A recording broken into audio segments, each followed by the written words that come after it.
नमस्कार. मी तुम्हाला ऐकवत आहे भगवद्गीता. भगवद्गीतेतील अध्याय 2 सांख्ययोग, श्लोक क्रमांक 37.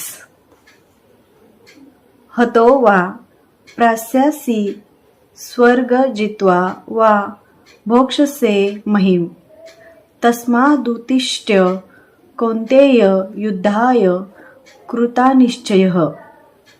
अर्थ, हे कौन्तेया, रणभूमीवर तू मारला जाशील आणि तुला स्वर्ग प्राप्ती होईल किंवा तू विजयश्री प्राप्त करून पृथ्वीचे साम्राज्य उपभोगशील. म्हणून दृढ निश्चय होऊन उठ आणि युद्ध कर. तात्पर्य, अर्जुनाच्या पक्षाला जरी विजयाची शाश्वती नव्हती तरी त्याला युद्ध करावेच लागले असते, कारण युद्धात मारला गेल्यानेही त्याला स्वर्गात जाता येणार होते. श्लोक क्रमांक 38.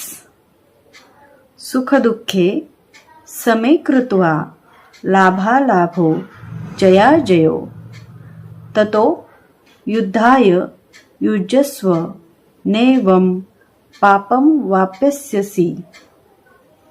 अर्थ, सुख अथवा दुःख, लाभ अथवा हानी, जय अथवा पराजय यांचा विचार न करता तू युद्धासाठी म्हणून युद्ध कर.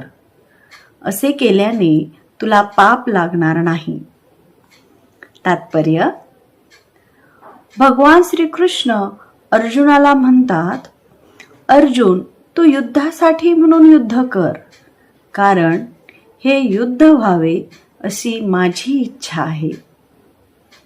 कृष्ण भावनाभवित कार्यामध्ये सुख अथवा दुःख, लाभ अथवा हानी, जय अथवा पराजय यांच्यासारख्या विचारांना अजिबात थारा नाही.